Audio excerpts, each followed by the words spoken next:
So hello and welcome to You Are My Boro. We are halfway through the playoff semi-final. Boro obviously went to Coventry at the weekend, came back with a 0-0 draw, which felt at the time like a pretty decent result. We'll have a chat about where that leaves things, and we will obviously look ahead to Wednesday night's deciding game at the Riverside, a sold-out Riverside.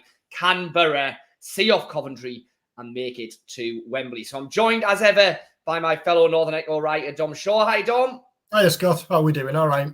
I'm all right, thank you. I'm all right. And we were both there at the weekend, sitting side by side in the Coventry sunshine. And I think we came away feeling that it was, if not the perfect afternoon, then a pretty good one for Boro all round. Would you kind of 24 hours on agree with that?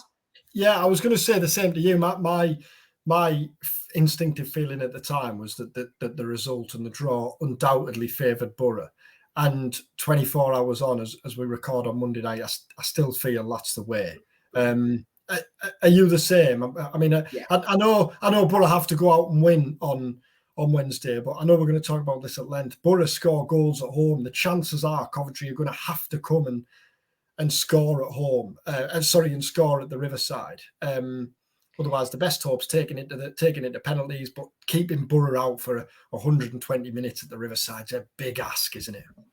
It is. Yeah, it is. I mean, I went into the game at the weekend thinking that a draw would be a more than acceptable result for Boro, and I didn't really feel anything to make me change the mind. And if anything, I think it was an even better draw in that it proved that Boro can completely neutralise Coventry's attacking threats. Attacking threat, really, because let's be honest, pretty much everything they do goes through Gyökeres.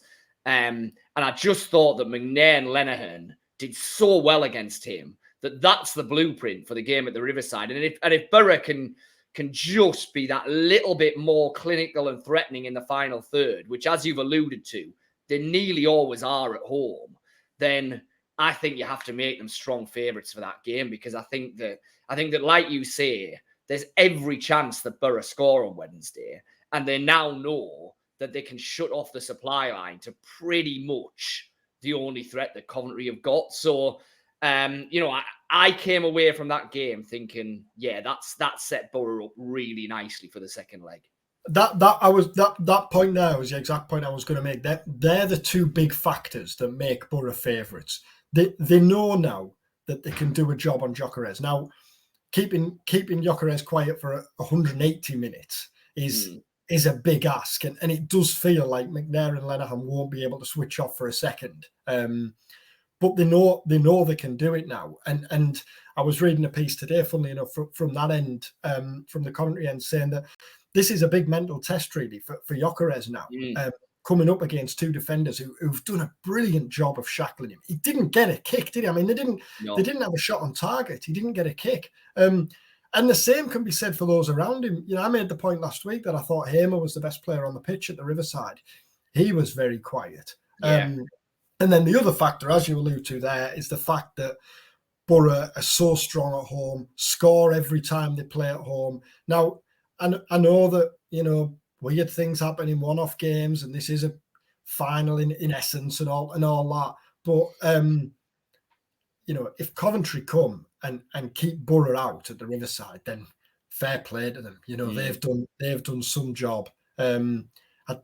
I just think it's set up for Boro to have too much and to overpower them, really, on the night when there'll be a big atmosphere. And I fancy Boro. You've obviously been down this afternoon. Michael Carrick's just done his pre-match stuff this afternoon. We obviously spoke to him after the game on Sunday, but then he's done a kind of more detailed chat today. I mean, before we get on to kind of injuries and team news and stuff like that, what do you think the general mood within the Boro camp is? I mean, they're not a lot that give a lot away at the best of times, but do you think that Carrick and his players will have been pretty satisfied coming away at the weekend? Because I get the sense that they will have been. Yeah, I think satisfied with a feeling of it could have been better, because if either team deserved to win that game on Sunday, it was undoubtedly Boro, wasn't it? They had the better of the first half. First half hour, obviously the Akpom one that hits the bar, the Jones one that is a slide rule offside.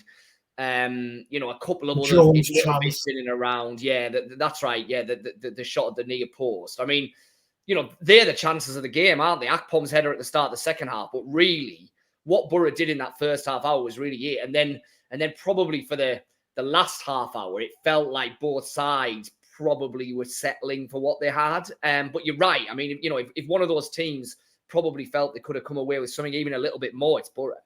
It's funny because the second half on Sunday was similar to the second half at the Riverside the week earlier, where kind of it got to the stage where both teams felt as though, right, I'm kind of satisfied with my lot now. Although I think going into that last half an hour on Sunday's game just gone, the Coventry were definitely under more pressure. The onus was on Coventry as the home team to try and force the breakthrough.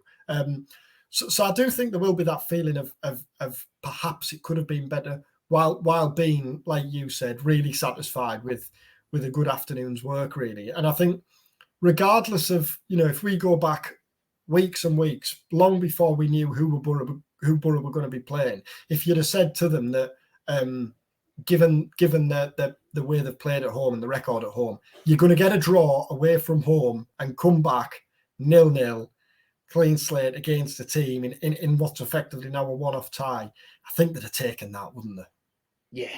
Yeah, I think so. I mean, I think we said it. Did we say it in the pod beforehand, before the game? But it's a bit...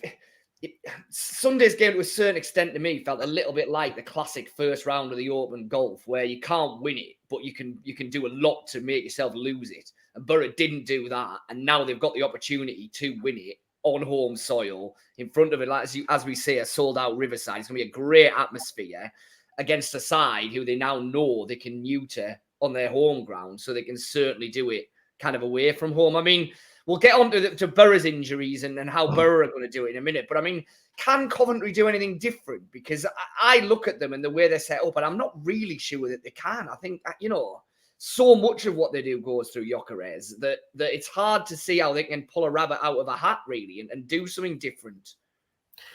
I think there is a reliance on, we were talking about it at the game yesterday, weren't we? He scored 21 and created a further 11 of their 58 league goals, was it? Which says everything, doesn't it, really? That said, I don't think it's a bad tactic to have, to be relying on a player of Gyökeres' quality. And there's almost that element of, if you can keep him quiet for 180 minutes, then you probably deserve to beat us. I do think there's an element of that. Funnily enough, I spoke to Paddy McNair after the game yesterday with his cracked tooth from the Gyökeres incident. Did you see Riley McGree's Insta post about that afterwards? I've seen one comparing him to Jim Carrey. Have you seen that one? Was that it? Yeah. And McNair was saying, I asked him about the kind of dynamic of playing the same team 3 times in quick succession, and what preparation do you do? And he talked about the minor tweaks that they'd made from last Monday's game to Sunday's game. And he said, we'll do the same on Wednesday. But then he made the point that they'll be doing exactly the same. They'll be looking at McNair and Lenihan, and I guess not clutching at straws, but trying to identify any potential, is there any glimmer of light for them?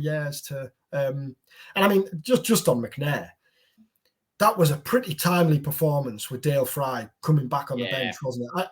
It was certainly his best display under Carrick, wasn't it? It was his best performance of the season. Arguably Lenihan's as well, but certainly McNair. I mean, just, the number of blocks he made, his positioning, the fact that he just didn't let Gyökeres get the wrong side of him at any stage. I thought it was a really, really good central defensive display.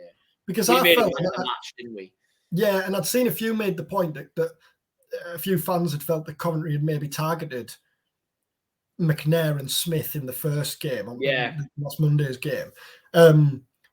If that was the ploy, that I think they're going to have to come up with a plan B now, aren't they? Because it certainly didn't work on Sunday. No. And so what about Boro then? Where are we at? As ever, injuries, team section. I mean, so obviously Force and Fry came back at the weekend. Force came on last 20 minutes or so. We'll talk about the kind of Force versus Jones selection battle in a second.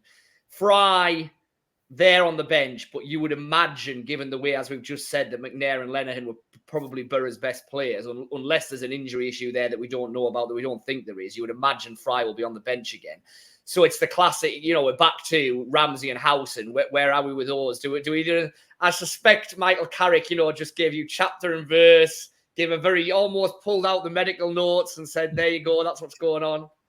Well, we laughed, didn't we, before we started, because I filed a line for Tuesday's back page, and I said I'm pretty sure it's almost word for word the line you did. Now let's be honest.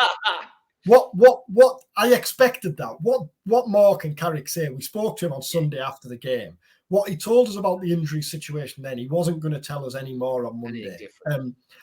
I think the only thing that was slightly revealing on Ramsey and Howson is obviously they were both there on Sunday, and Carrick explained afterwards that was because he wanted all of his squad there and the togetherness. They've done it all together. We're all as one.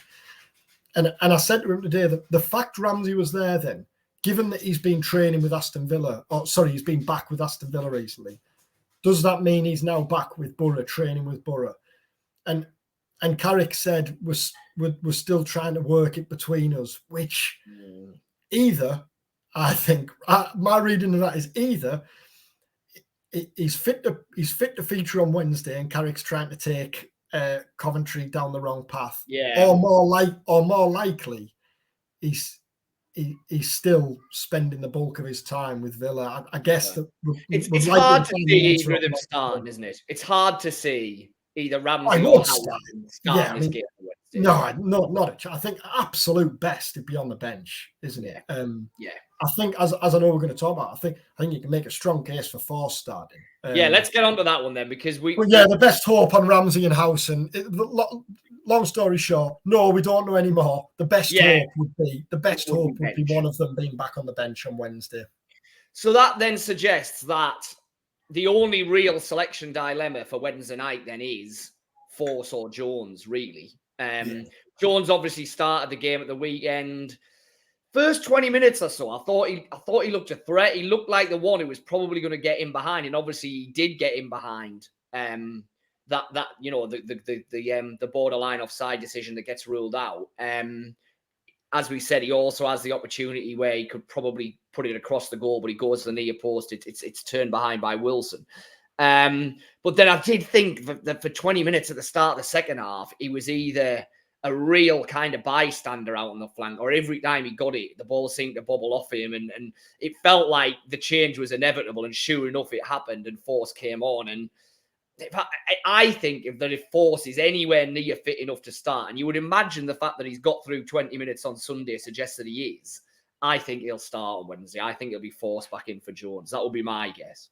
Yeah, I agree, and I think that probably benefits Boro in two ways. In that I think Force is more consistent. On the right side, and has been a key player, hasn't he, under Carrick?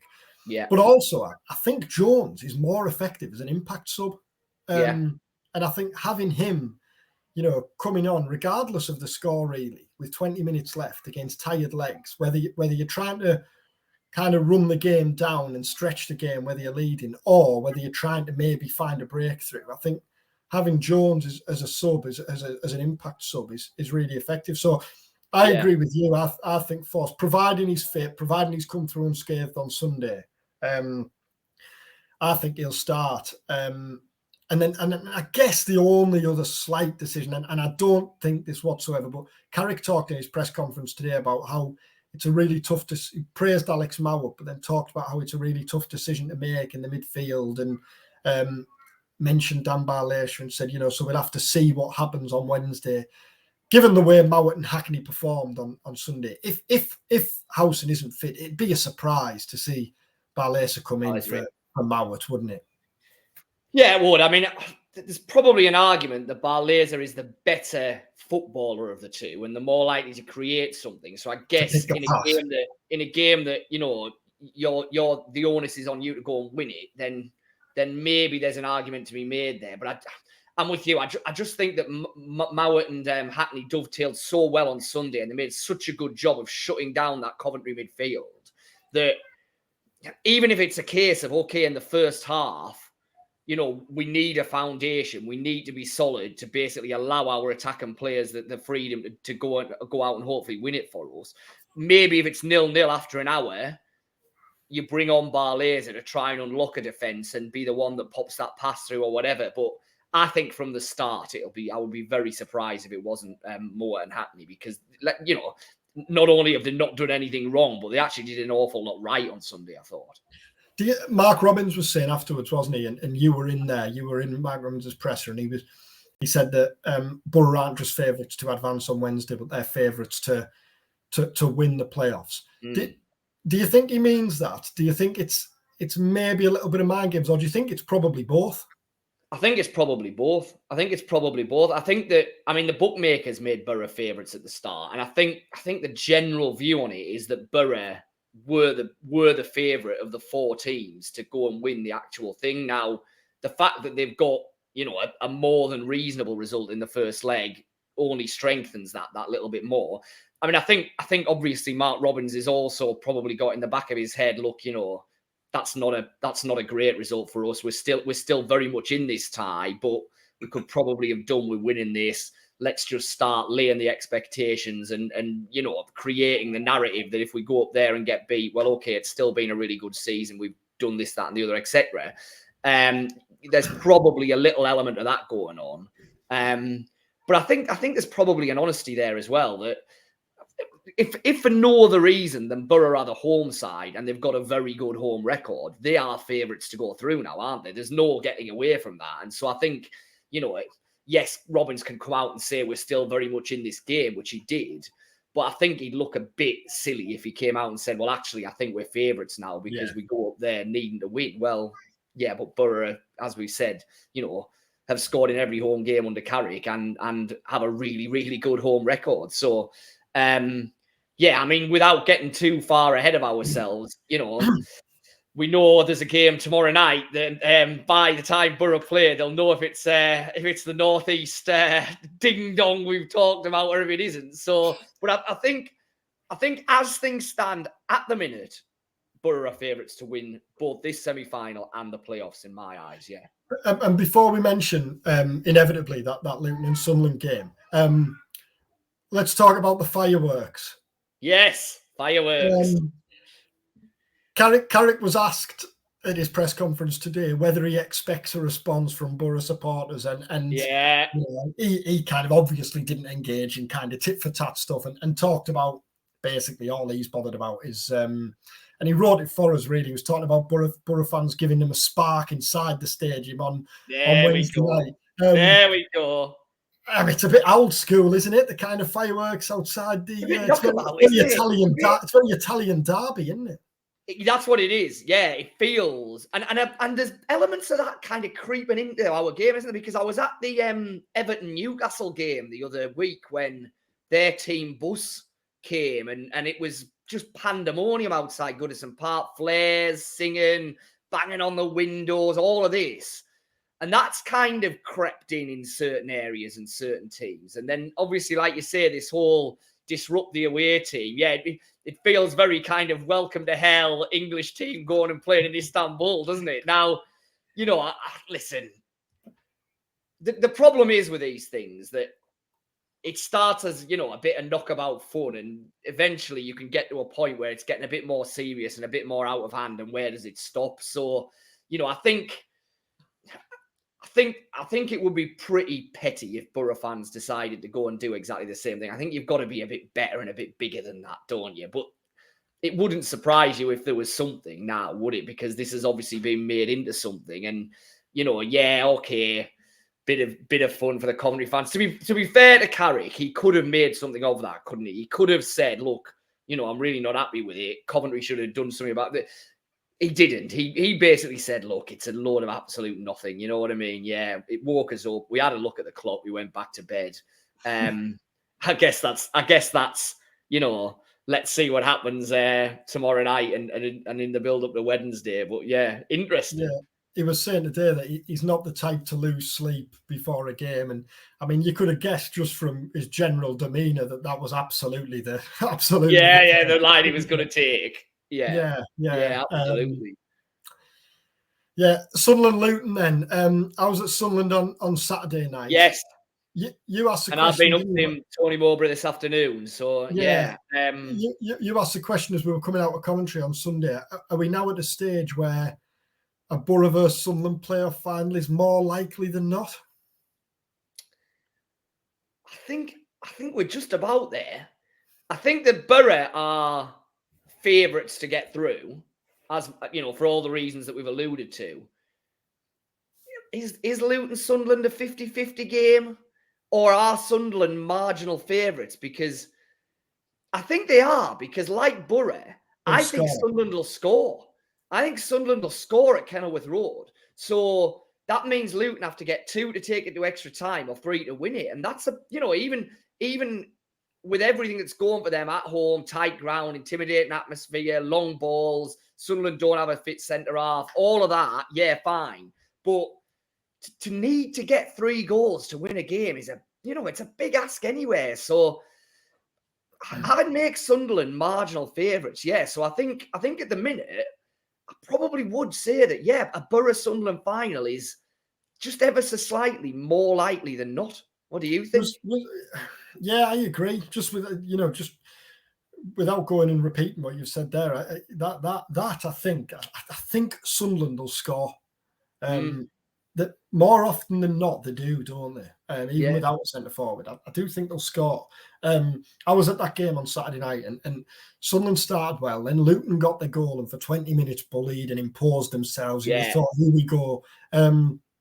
But then Ahmad scores his goal, and Sunderland were the better team. And that pitch felt like it didn't suit Luton's approach and style of playing it, and it was maybe an indication of is this what you'd expect from Luton at the Wembley pitch? It's very different to Kenilworth Road, isn't it? Kenilworth Road, absolutely. Yeah, absolutely. I mean, I know we've been saying it all the way through, but I think you're right. I think for a whole host of reasons, Boro would be better off playing Luton in the final. I was just about to say that. But even taking away the narrative of everything else that would surround a Boro Sunderland game, I think purely on 11 versus 11 on the football side of things, I think Boro would be better off playing Luton in the final if Boro get there, obviously. I agree. And it's I think it was 2 months ago. Well, probably not 2 months ago. A month ago when we were having the discussion, and I was saying, if you have to play Luton or Millwall, who were obviously still part of the equation then, you'd rather play them at Wembley than at Kenilworth Road or the Den for all those reasons that you've outlined, that a lot of what makes them so dangerous on their home pitch just would not apply in a one-off game at Wembley. So, I'm with you. I think, the emotional, the narrative, the derby side of it, you don't really want Sunderland. But you're right, strip all of that away, and 11 against 11, I still think Sunderland are probably a more dangerous side at Wembley than Luton are. And I would completely understand if not, but did Mowbray say out about Boro then today? Did he mention that? He has been asked about it a couple of times, to be fair. And I mean, football managers are football managers, so they will say, look, I haven't thought about the final at all. I haven't thought about Wembley. I haven't thought about who we might face. We've got, our biggest game of the season tomorrow night. We need to go and beat Luton. I'm not looking that far ahead. The one thing that he has said on both times, and obviously the interesting thing with him is the family dynamic. Because one of his lads, I'm pretty sure it's the youngest, is a mad Boro fan. Goes to all the Boro games. Now, I think Tony Mowbray is basically saying my missus and my eldest ones, they know the score.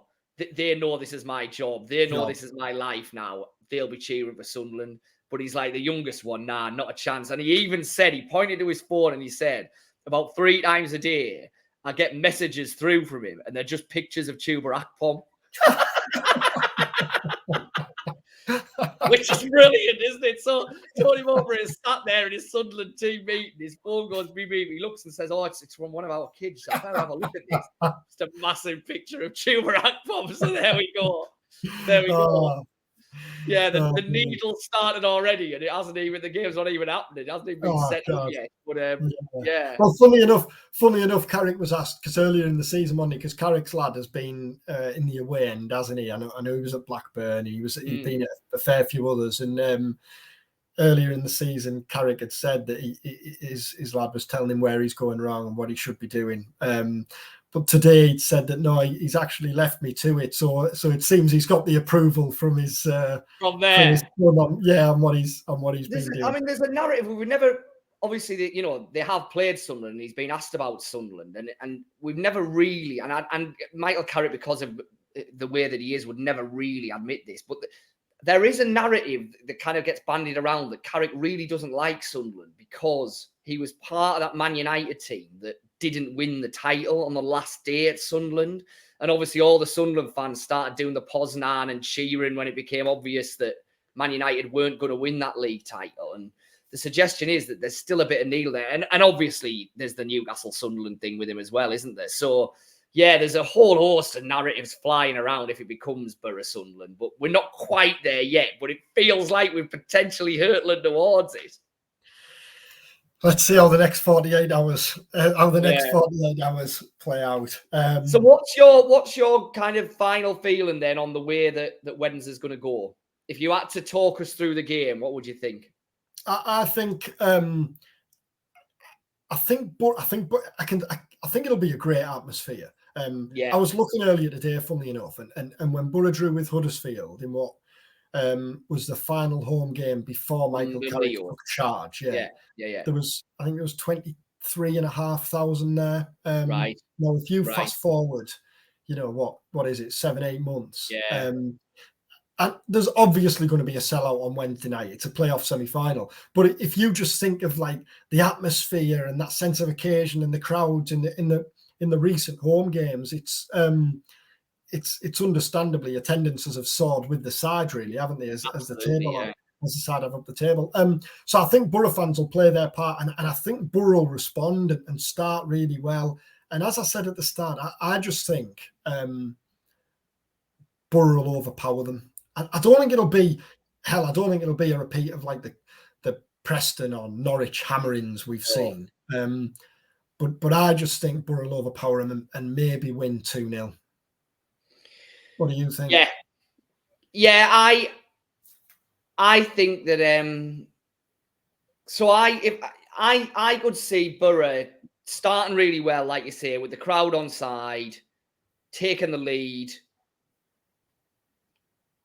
Coventry kind of almost getting a goal from nowhere to set nerves jangling. 1-1 at half time. But then Boro's class coming through in the second half. Prevails. 3-1. Your predictions are always far more thorough than that. I predict 3-1 every game pretty much. But I can genuinely say I think Boro will win. I think Boro will win because I think over the course of the night, they'll create more than enough chances to score enough goals to put Coventry out of it. It wouldn't surprise me, like you alluded to, if just from nowhere Gyökeres scores one, because I think he is that good. And I think McNair and Lenihan will do another good job against him.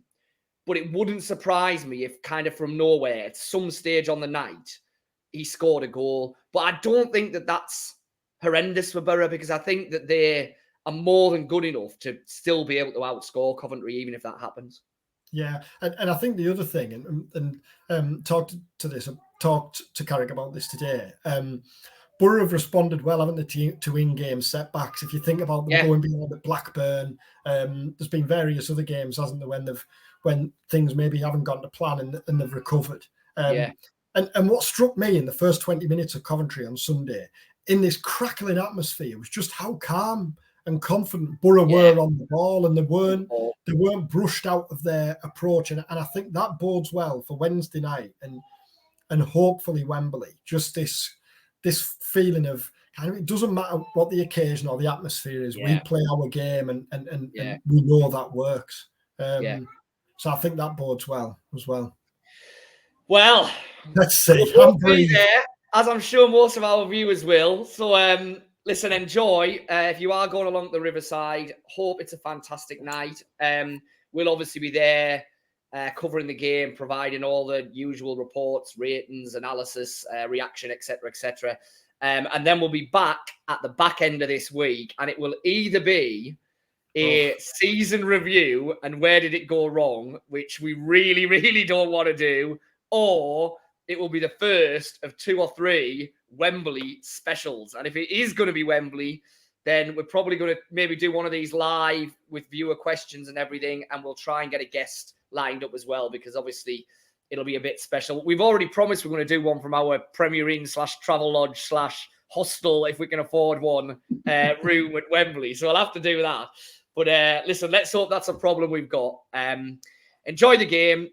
Please like and subscribe, and leave any comments down below the video, or like and subscribe if you're listening to this on a podcast. Email us or Twitter us any comments, any thoughts. And as I say, we'll be back when we know whether Boro are going to Wembley or not. So good luck, have a good week, and we'll see you again soon for another You Are My Boro.